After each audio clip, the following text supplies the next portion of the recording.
I loved Killing Floor 1.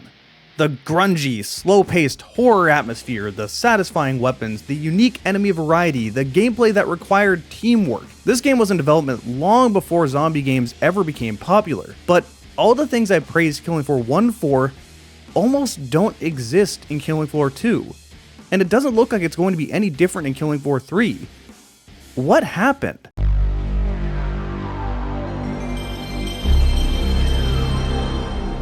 Hey, Jarek here, and I have put literally 1/4 of the amount of time into Killing Floor 2 that I have Killing Floor 1, which is saying a lot because I really liked Killing Floor 1 and put an unreasonable amount of time into that game. And in all fairness, I look at Killing Floor 2 in the same way I look at Fear 2.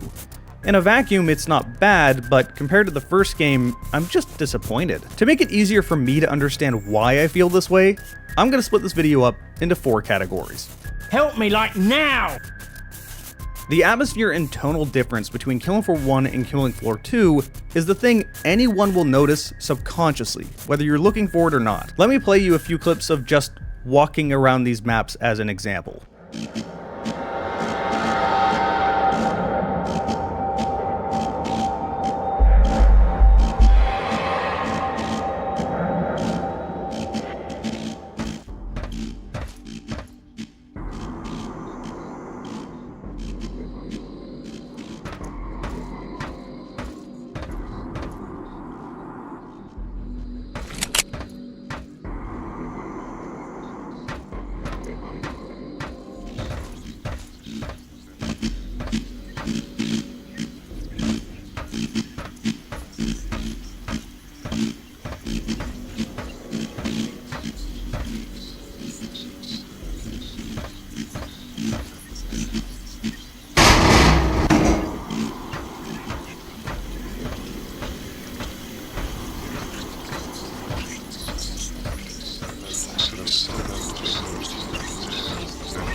You don't need to know much about the story in Killing Floor.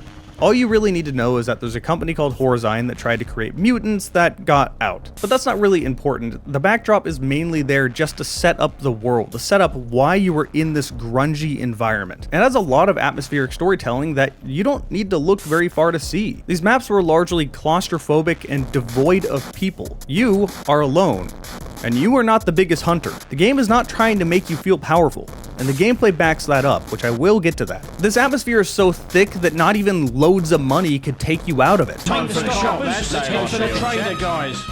Wait for me, you wankers. This voice acting instead became endearing and almost comedic relief. Now, the atmosphere doesn't necessarily mean that this horror game is going to have you screaming and afraid. You are mostly playing a horde shooter, but clearly the atmosphere is there. They really tried with this. In contrast, most of the maps in Killing Floor 2 are bright and sterile and very science fiction. It's almost like they exist just to be a canvas for the blood. Well, because that's exactly what they're supposed to be.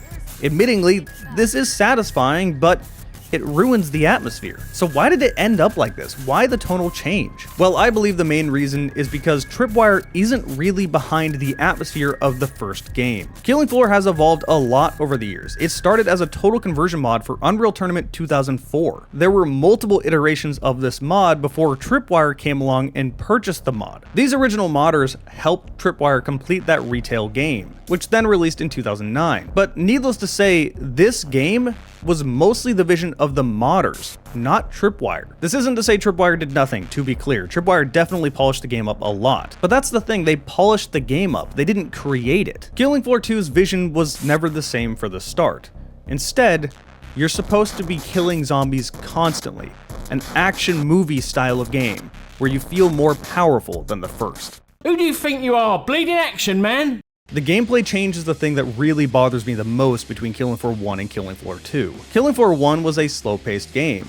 The best method to stay alive was to generally find the best place on the map to hold out, have your support weld shut doors, have your medic support your other teammates, have good crowd control, and generally just have good communication. If you get overrun, more than likely at least one of you are dying, if not all of you. But Killing Floor 2 doesn't play like this at all. Killing Floor 2 is much more of an action game. There is one massive change to Killing Floor 2. The ability to sprint. Sprinting alters any game it's added in, sometimes for the worse. I truly believe sprint hurt Killing Floor a lot. So previously, when you got overrun by the enemies, you had to pull your knife out to move a little bit faster and try to shimmy your way by them. Create a path and get out of there. Instead, in Killing Floor 2, you can just sprint away. Keep your gun ready. But this also means you can travel farther distances quicker, which also means you need to design maps differently. In Killing Floor 1, a lot of these maps are claustrophobic with dead ends. But you can hold out there, you can stay alive. In Killing Floor 2, the map designs don't really facilitate this as much. The end result is that you end up with a sort of highway system that you can sprint around at all times. So of course this becomes more Call of Duty zombie-esque, and you just circle strafe enemies until they're all dead. You don't really need teammates to do this. You could do it on your own. Not only does this make the gameplay less tense, but it also reduces the need for teamwork. In Killing Floor 1, I found myself choosing the class that I would need that is more fit for my lobby. A medic was required. The ability for a support to weld the door faster was insanely useful. Having demolitions was great for crowd control. So was Firebug. You get my point. Each class had a purpose. In Killing Floor 2, since everyone is such a good fighter and the monsters don't really have that much of a leg up on you, kinda doesn't matter as much. That's not to say those mechanics don't exist, you just don't need to engage with them anywhere near as much as the first game. Now let's talk about these guns really quick. So you know how in between waves you go and buy better weapons? And these weapons have a pretty obvious tier to them. Not really stated in game, but it's pretty obvious that the Scar is better than the Bullpup. Well, in Killing Floor 2, you can just upgrade your gun, so it becomes stronger. Why? What is the point of adding this? This just doesn't encourage people to experiment with new guns. It's not necessarily a completely complicated system, but I do think it overcomplicates a perfectly fine system they already had. Some weapons were clearly better than other ones, some worked better with other ones. Why change that? These weapons feel really good in both Killing Floor 1 and Killing Floor 2. But there's something about the guns that always bothered me in the second game. After you get done reloading or sprinting or doing anything that requires you to move your gun off screen, it does this wobble thing when you move it back to the center. Since this game doesn't work like other shooters and the bullets actually come out of the gun rather than your viewpoint, this makes aiming a little awkward. Now, it is better that the bullets come out of the gun, but I don't know why this little wobble thing exists. It's been a pet peeve for a long time, and it makes aiming feel really weird. Kind of irrelevant to the whole topic of this video, but I just wanted to rant about that for a moment. But graphics and animations and blood being all over the walls, this is the one thing that I think Killing Floor 2 did better, albeit the atmosphere is worse, so does it really matter? Money, money, money. Loads of money.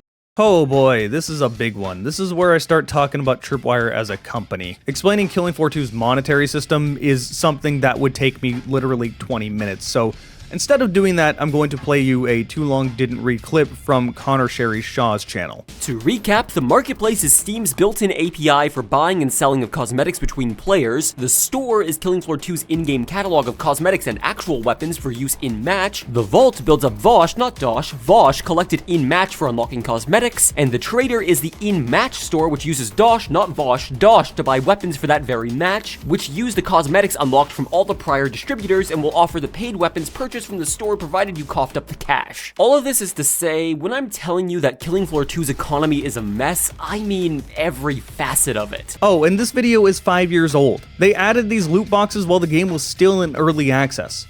Oh, and they've added season passes now. Just everything wrong with gaming you could see happening in real time. Killing Floor 1 didn't work like this. When it launched, it was reasonably priced, $20, and it was the full game. That was it. There wasn't any microtransactions, there was no season pass. This was just the full game, and they wanted you to enjoy it. Whether you realize it or not, Killing Floor 1 was one of the first games as a service. Now that phrase may trigger something in you nowadays, because it's been used in the worst way possible. But back then, that wasn't even a phrase yet. Tripwire saw the success of Killing Floor 1, being the highest sold game on Steam for a while, and instead of trying to reach into the depths of your wallet, tried to make the game deeper. There was so much free content, so many new maps, so many new guns, again, so many of them taken directly from modders who then got paid. Again, this is what Valve did. At the time, I thought they were learning from the best. And even when they started adding paid content in Killing Floor 1, it was alongside free content. We'd get some new maps and then a weapon pack that would cost $8 for 4 new guns. I got so much free content and put so many hundreds of hours into Killing Floor 1 that I felt justified in buying these. There wasn't really that many either. Skip forward to Killing Floor 2, and one new weapon cost $10. Just one. Oh, I'm sorry, there's a season pass nowadays. You want the Armory season pass to get all the weapons? $30. Why? Oh, nope, I'm sorry. That only includes Armory passes up to 2021. If you want all the 2022 weapons, you need the season pass for 2022, another $20. Or you can get the Ultimate Edition upgrade, which is $50. And that's not including any of the cosmetic stuff we mentioned earlier through loot crates and all this other nonsense. Tripwire at this point has completed their evolution from a small mod team to a small indie studio to just full-on AAA garbage. Wankers! Killing Floor is kind of a sad story to me. It seems that the original modders were the reason why Killing Floor 1 was as good as it is, and Tripwire is the reason why Killing Floor 2 has slowly gone downhill over the years. It truly did feel that Tripwire in the early days were making games for the consumer. No, not even the consumer, because it didn't feel like they looked at you as just pockets of money. It felt like they were making games for the gamer to enjoy, experiences that they wanted you to try out, that they put a lot of passion into. Nowadays, it feels like Tripwire has fallen in line with every other AAA studio and trying to suck up as much money out of you as possible with a subpar product. Is Killing Floor 2 a bad game? No. It's just disappointing and not worth all the extra money. Hey, big thanks to my YouTube members. They got to see this video a week early. Money has been extremely tight lately, so it really does mean a lot. Even if you don't want to become a member, you can still support me by clicking the subscribe button or checking out any of these videos on the screen. Thank all of you guys for watching.